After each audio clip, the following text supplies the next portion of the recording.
Hey guys, this is TJ Horansky, your Chicago correspondent for APTV. I'm here at the House of Blues tonight for the American Dream Tour, featuring Of Mice and Men and Bring Me the Horizon. I had the opportunity to catch up with Jordan from Bring Me the Horizon and Jason and Jeff from Letlive. Check it out.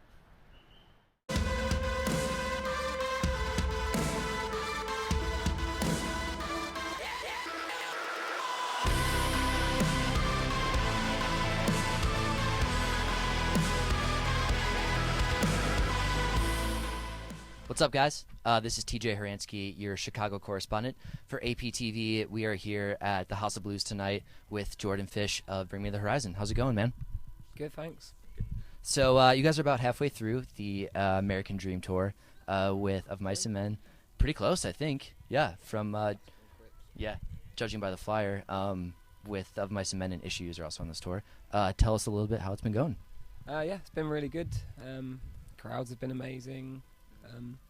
It's been our first proper American tour of this album, really. We did Warped Tour, but it's obviously very different, and that was the first time I'd actually ever been to America, so yeah, it's been cool for me to be able to see more of the cities and a bit more of the culture, because when you're on Warped Tour you just see car parks and yeah. So this is actually your second night in Chicago. You guys played here last night. Both nights completely sold out. What does that mean to you, and what do you think that says about fans of not only Bring Me the Horizon, but fans of this genre as a whole? I think it's good. It's definitely thriving. Feels like it's there's a good scene, and all the bands on the bill are popular as well. So I think that helps with. So it's a good lineup. So yeah, it's definitely a good thing. The whole tour's pretty much sold out, so it's been amazing. We weren't expecting it to sell like that. I'm sure we probably would have gone for some slightly bigger venues if we'd known some of them were going to go so fast. So yeah, it's cool. It's better that it's all sold out and a bit harder for people to get tickets. I think it makes it more intimate. Kind of, yeah. It makes it feel a bit more of a buzz about the tour. The fact that it's selling so well. So yeah. Totally. Yeah. So you said a lot of these songs you're playing for the first time aside from Warped Tour, and Sempiternal actually came in at number 2 on our AP Readers poll for Best Album of 2013. So what kind of response have the new songs had with these crowds on this tour? Good. It's actually different. America, we have noticed some songs go down differently here, like to Europe. So we're changing the set list tonight a little bit. Oh, really? So you see like a different sort of response from American audiences than from UK audiences? Yeah, the album before Sempiternal doesn't go. Certain songs don't go down so well here, and I think Americans tend to like the heavier stuff. It seems to be the vibe. So we'd maybe do an old heavy one, and we're going to try and play a new song that we haven't. Well, not a new song, but Crooked Young off of the new album tonight. We've never played it before, so I'm going to give that a stab tonight and see what happens. Cool, man. So do you guys have any future plans in the works, or that you're excited about for Bring Me the Horizon after the American Dream Tour? We are talking about doing another American tour this year, but I don't know how much I can say about it or how much is confirmed. We're writing and stuff, so I guess I'm quite excited about new songs. And so do you guys write on the road? I know some bands don't, some bands do. We're trying. It's just been hard because it's been a busy tour anyway.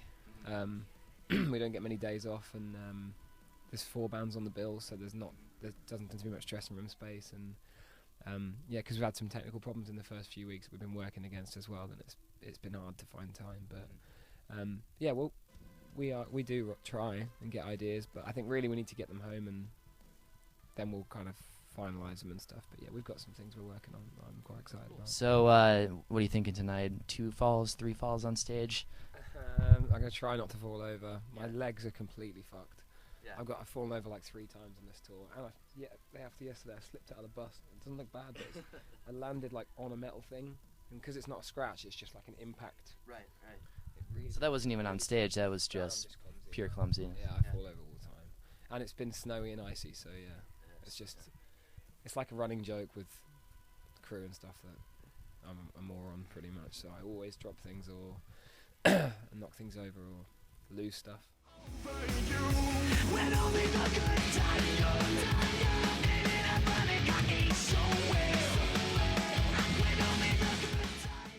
Hey guys, this is TJ Horansky again, your APTV Chicago correspondent at the House of Blues with Letlive. This is Jason. This is Jeff. How's it going, guys? Going well. Thank you. Good. How are you? I'm doing really well, Yeah. thank you. So you guys have been on the tour for a couple of weeks. Tell us a little bit how the tour has been going, and then you guys are taking a couple weeks off. Tell us where you guys are going for those couple weeks. The tour thus far has been fantastic. Like we've every time we get asked this question, we say the same thing. You know, we know these people, we have a rapport with them, we have a relationship, but also like I want to make it like really apparent and public that we're very grateful to for bringing us on this tour, because we know that there were no politics involved, and they picked us because they enjoy us as a band and music, and we're really, really grateful for that. And because of them and because of Mice and Men and issues like bands like that, this tour is in fact a sold out tour, and we're a part of it. So we're really grateful to be a part of it. And we're leaving to Australia for 2 weeks. And there's a bunch of like chatter on the internet as to like why we're not playing certain dates. Like people think we're just leaving, but we have other engagements that we were involved with before we got involved with this tour. So we apologize if we missed your date. We'll be back. We just announced the headliner as well. But for now, those in Australia that may view this, we'll see you in like 2 days. So yeah, to do Soundwave, right? Yeah. It's exciting. One of my favorite tours too. My favorite festivals, rather. Sorry. So you guys, I feel like Letlive, especially considering your live show, is a band that really thrives almost in like a smaller type venue, like a club. Tell us a little bit what sort of challenges playing bigger venues, somewhat bigger venues like the House of Blues, and then even playing like Soundwave. What kind of challenges that presents?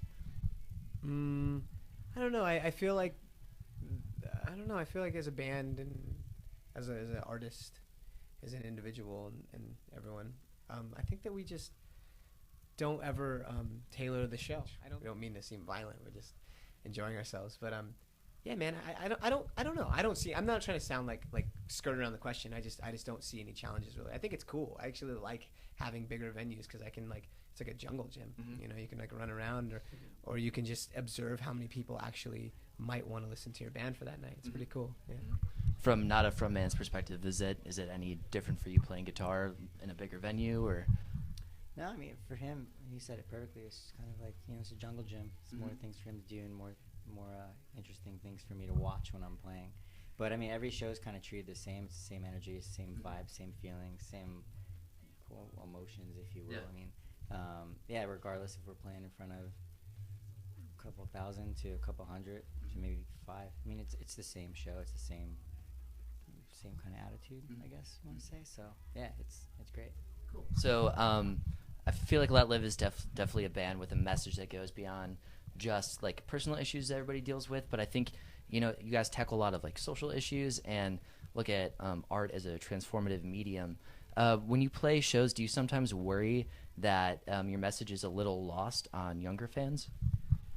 I think maybe the old me, the somewhat like I guess prematurely jaded me when I was younger may have thought that, but now I don't. I just feel like we found a way to express and to exhibit like that message just by playing, just by being a band, just by existing, just by like standing on stage and performing, or walking off stage and saying hello, or writing something and having it distributed, whether that be digitally or through a CD or a print media, whatever. Like Letlive, I think, is in some weird, strange way like autonomous. Like I think it's just doing it itself, and we're just lucky enough to be the vessel. We're just like we get to make the soundtrack. So yeah, I don't think it gets lost. And I think kids are a lot more. While they are very impressionable, like they're also very, very, very omnivorous and willing, and they want something. Why not give them something that is substantial?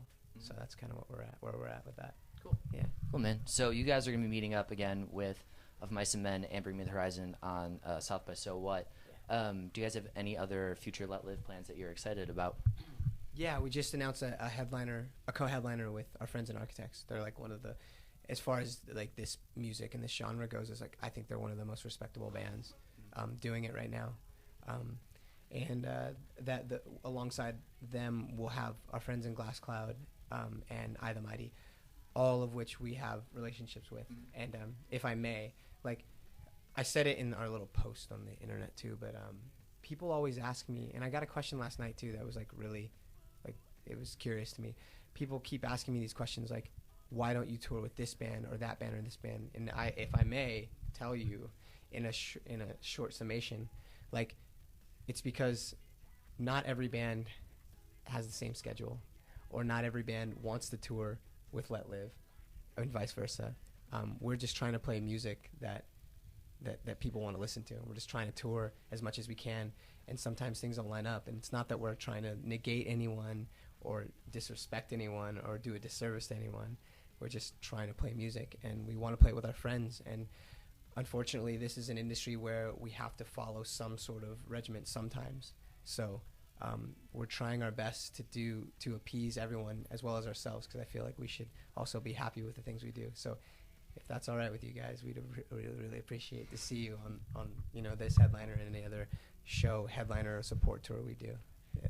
And for Chicago fans, you guys will be playing at the Bottom Lounge, I think, right? Yeah, April 29th, actually. We'll be at the Bottom Lounge. And I love Chicago. Like, not just because we're here and I'm talking to, but just because it's increasingly more more fervor every time we come. Like, and that's no bullshit. Like, even last night was like crazy. The last time we were here, I think, was with Every Time I Die at Reggie's, and that was amazing. And then last night was even crazier. So thank you, Chicago, for real. That's cool. Awesome, man. That's all I got for you guys today. I am TJ Horansky, Chicago correspondent for APTV, and this is Letlive. We'll see you next time.